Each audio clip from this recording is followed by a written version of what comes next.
So I'm going to talk just a little bit about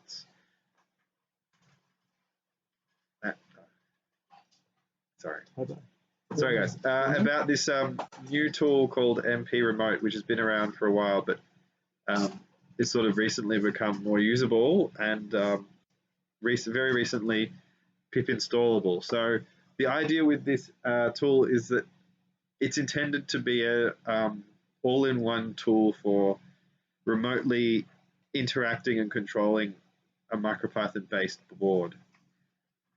So to install it, you can use pip. So I'll start a virtual environment to do that because I've already got it installed otherwise. Oops.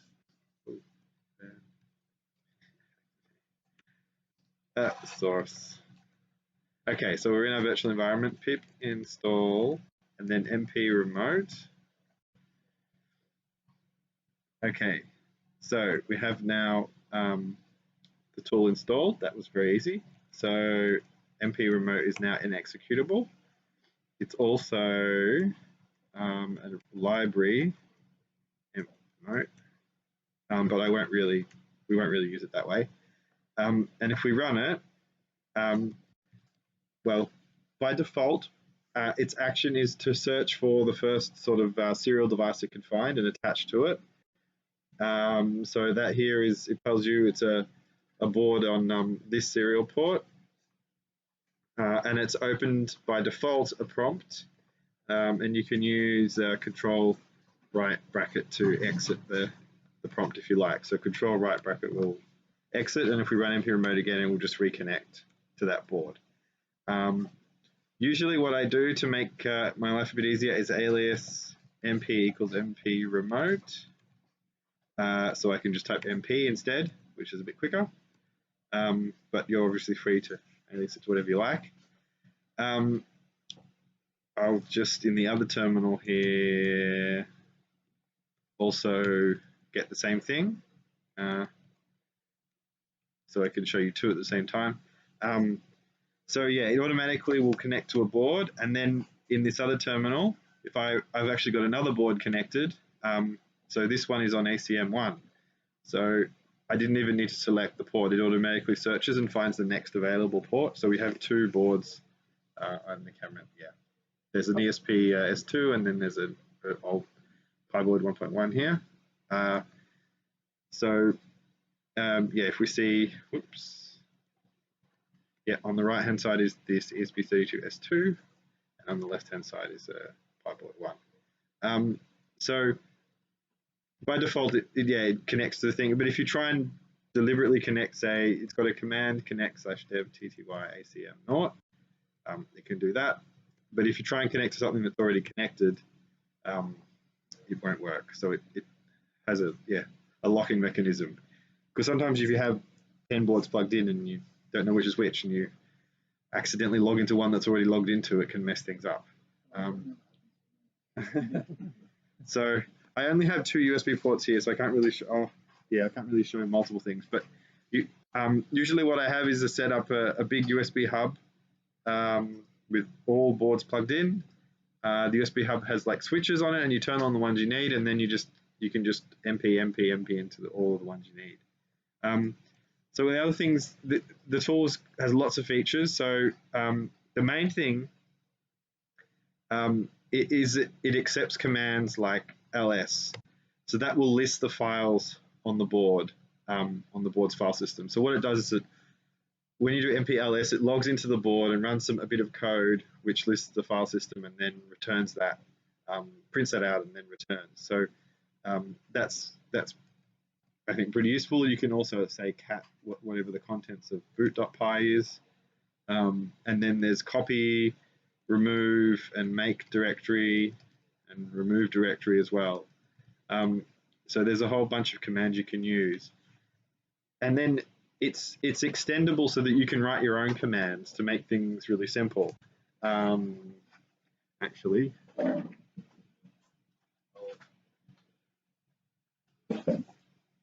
I'll replace this one with a PyBoard D because it's got Bluetooth.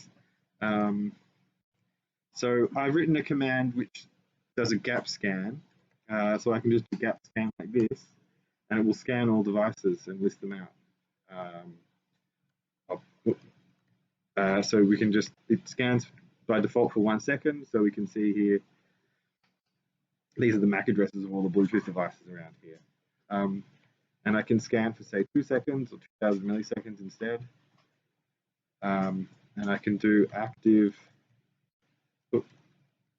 scan as well, which means we get responses. So for every scan, we also get a scan response with code 4 with extra information about that device. But that's not a function that's in the mpremote. No, so yeah, mp-gap scan here, 2000 active is true. That's a macro that I've defined as part of mpremote. So mpremote has a few small built-in things, but you can define your own in .config/mpremote/config.py, which is the standard place to put configuration files for an application. You can change this with XTG variables, but this is the default on Linux. I haven't tried this on Windows and Mac, but yeah, it should work. I mean, the tool works on Windows and Mac, but I'm not sure where the default location is for config files there. We'll work that out. So yeah, you can see here, this gap scan macro I've defined here. It's kind of like a Python function without some of the syntax. So in Python, you'd have like brackets and commas and so on. But in this tool, it's sort of a mini macro language. And so this is the function I've defined with default parameters. And then to execute that code, it expands that into this blob of code. So exec is the command, so it says we need to execute something, and then this is the blob of code that it will execute on the device. So it's a small bit of code to do that gap scanning. So if your remote has these, you can do exec, which is like print hello. So that'll execute that on the device, or you can eval, let's say eval a half or a third. So that's actually running on the device, printing out the value from the device. So you could eval, say, which is showing you it's actually on the device. But here, this gap scan is alias to execute this big blob, and it's got default parameters and everything. If I make this a non-default parameter, for example, then when I do gap scan, it'll tell me gap scan is missing argument t, and it will tell you the signature. So I can do gap scan for say 100 milliseconds. I can call it t equals 100 million. It knows what the right thing is. But if I call it something bad, like foo, yeah, well, if I also give it a command, unexpected extra argument. So it tries to be nice and parse things for you, and give you good errors. So we can easily write another foo command which takes an argument x, and it will exec say print x times 2,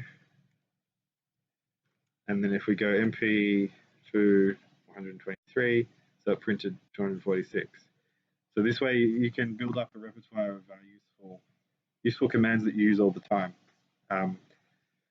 So for example, BL puts it into the bootloader so that you can easily flash another device, another firmware. I'll just take it out of the bootloader. So BL is a defined, just to alias to the bootloader is actually one that comes built in with it, and I've alias to BL. WL connects to the wireless LAN, as in Wi-Fi. SHA-256 is supposed to computer SHA.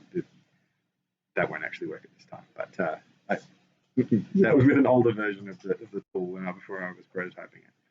But you can see how this is useful, hopefully. The other things you can do, where are we? So is mount the current directory and get a prompt. And so that means your computer is visible from the board. So you have a REPL on the board, but if I list her, I actually see all the computers on my, all the files on my computer. So that's very useful, say, so let's just make test and hello in a text file. So I'm on my computer here, but now I can go to my board and open test.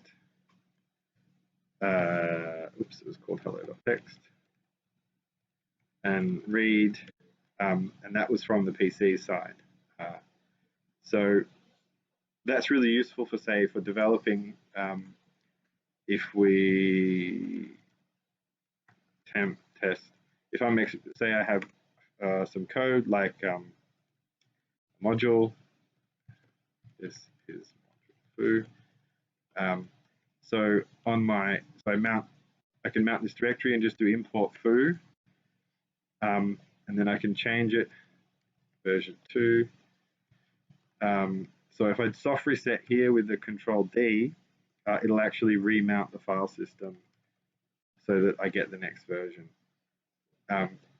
So you can really, and this allows you to then do other stuff. So import foo2,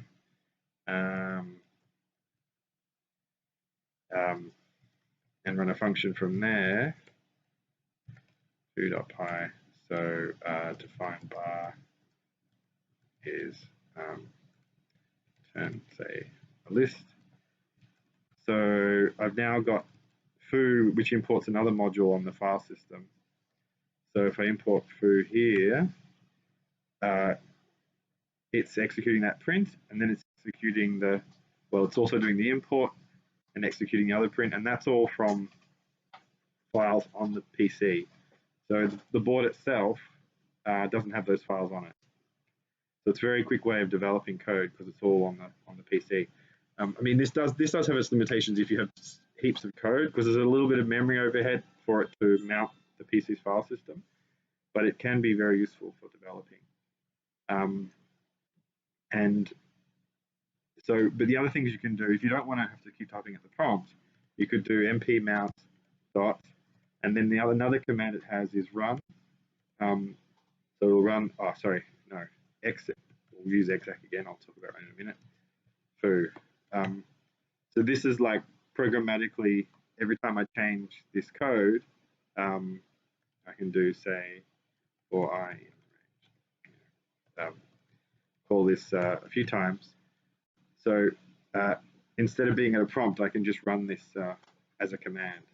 And then, as you could imagine, I could make an alias, config, let's change this alias. So I'll just call it foo. So we want to do mount dot, and then exec import foo. Okay, so that alias foo, we should be now just type mp foo, and it does what we did before. So you can set up very quick macros and to execute your code, and hopefully develop very quickly this way. There are a few other things it could do. So run is it gets a file from the local PC and runs it on the board. So if we run foo.py like this, it can't find the module foo2 because it doesn't have the thing mounted. But we could actually mount first, and then it would work. And that's actually different from the import case, because in this case here, it actually takes the file foo and pipes it down to the board to run it. In this case here, it's telling the board to import foo, and the board will have to then look for foo on the PC's file system. They both have exactly the same effect, but slightly different. Well, importing is slightly different from executing. So, but they're the basic commands really are, there's REPL, which is sort of the default thing, mount, and which automatically gets a REPL, so you can write it like that as well. Exec and eval. and then the file system command. So mp for f, it's actually fs ls, which has just got an alias to ls. And I could do copy foo2.py to the board. Colon means the board as opposed to the PC, or I could do mp copy the board's foo2.py to the local. And now that the board has foo on it, ls, you can see it's got foo2. I can actually do run foo1 and it will work because it's now loading foo2 module from the own device. You can do make dir, say lib, and then there's also df for disk free. Sometimes I still have to fix that, but it does work. It just sometimes reports two things. But yeah, that if I put enough stuff on there,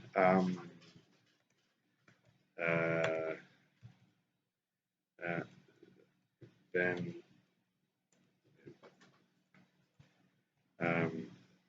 no, well, I have to make enough. Okay. Put enough stuff, you'll see the use percentage use goes up. But yeah, it's a few simple commands, but the mount is very useful in the REPL, and then the macro language and the auto connect. It's sort of these things can make your life much easier running MicroPython code. Yeah, I think that's it. So unless there's any questions. Yeah, just one thing you mentioned, just wanted to clarify. You mentioned you have a soft reset after you've mounted to check the update the files.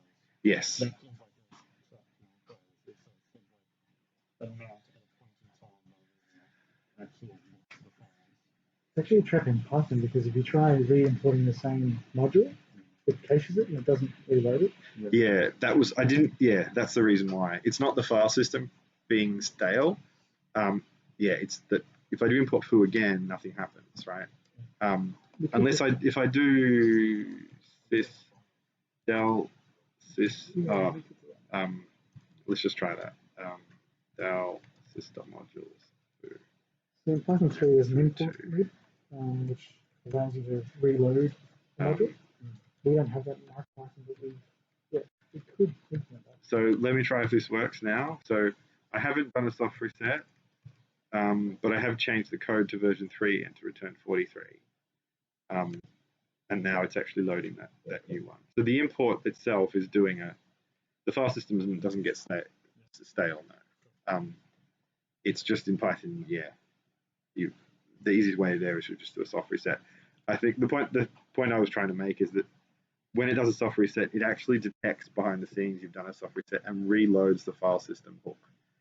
Because a soft reset actually deletes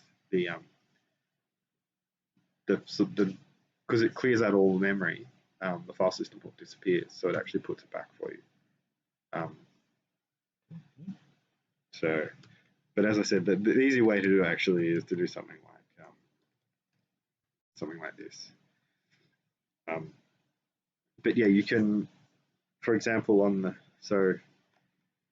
one thing I use this to do,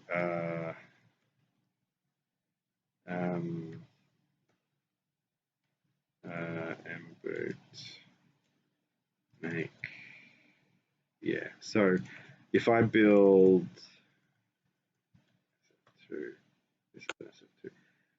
this is the bootloader for the Python. Oh, GCC 11 has changed things. Oh, let's just hope there's a good version on there already. It's probably going to be deploy mount. So what actually?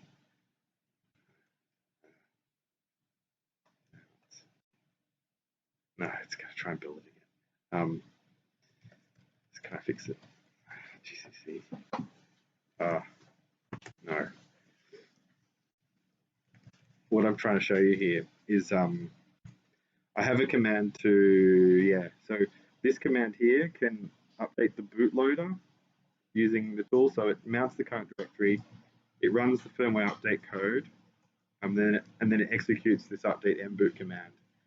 And then that will, because the file system is mounted, it can actually read the new firmware from the file system and program it that way. So you don't need to copy the file there's no, the way the data gets from the PC to the board is through this mount option. So update mboot will actually read the file from the PC's file system and then write it into flash memory as it reads it. So yeah, you can do lots of interesting things. Okay, so yeah. As I said, it's on Pip Install mpremote, and you can use it. I've been using it for a few weeks. On Windows? On Windows. Yeah, it's good. It works on Windows. But yeah, the mount function has just completely changed my workflow in MicroPython. It's much easier just to keep all the files sort of on the PC, just mount it and then use the device as if it's a third-party device that you just throw stuff over the console.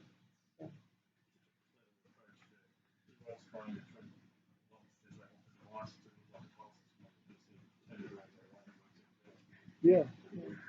Well, there's been so many times where typically you sort of copy files across the device, and you forget to do one, or you get corrupt, or whatever. And so this just gets rid of all those problems.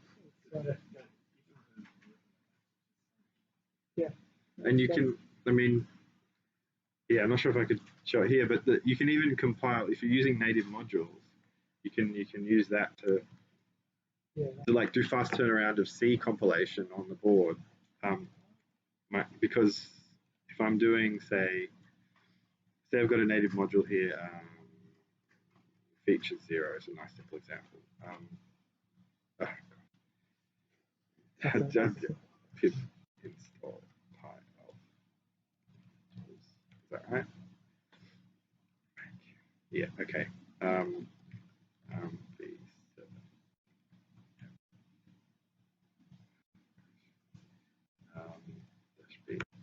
Okay, so I've now got an MPY file here, which is built from features. So I've got some C code that I've just, which is calling a factorial function. Let me just get to feature. So make, so mp-mount dot and then exec import features. So it doesn't actually do anything until I then say features. Oh, okay, let's just get a REPL dot factorial 10. Okay, so and then we exec say features. Factorial 10. I've got to eval that actually. So it's resolved. Okay, so so on the left I've got some C code that I can change. So say we'll make factorial return like squared factorial, double factorial. Use Python tools here. That's good. So make arch b7m-b. And now, so on the left I changed my C code. On the right I compiled my C code to an MPY file, which is only 168 bytes big.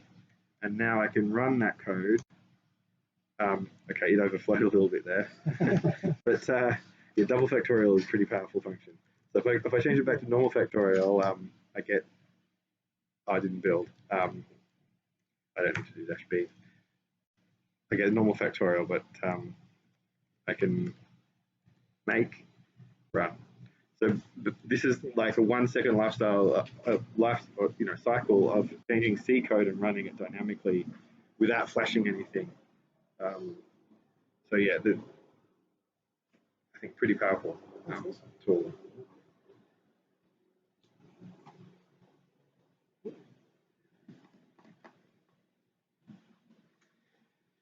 Any questions? Yeah, it's Probably one of the useful things is that using the virtual file system. If you're using that just for sort of a very lightweight network file system for MicroPython or virtual things, You mean like Ethernet over serial?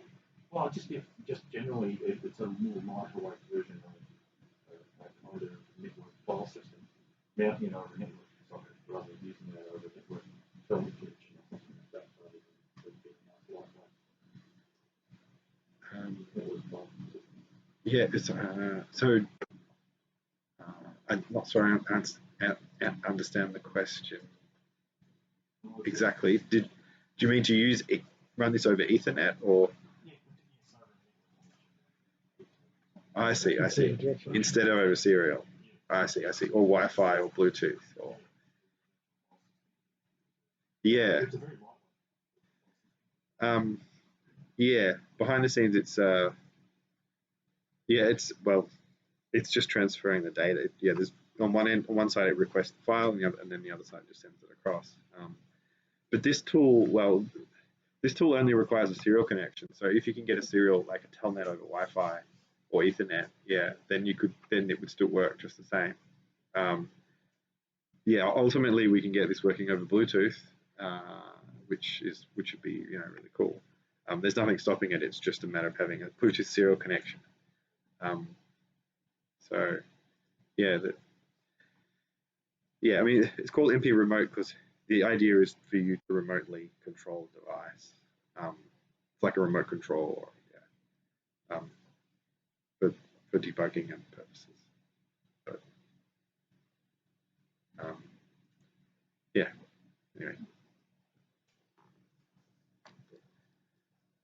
That's my pizza. Yeah, there's pizza. Thanks, Damien. Okay, all right. Oh, I forgot to a big shout out to Espressive because they sponsored MicroPython, $24,000 per year. Big sponsorship, really good. Really big thank you to them and their belief in MicroPython. And they want to see that go towards just continued development of the ESP32, S2, S3, C3, and all the variants, and which we can support quite well with the new CMake. That's really good, really good. And happy to see that, and looking forward to ESP32 keeping up to date and getting on top of all the outstanding things there. That's good. Cool, thank you. All right. Good.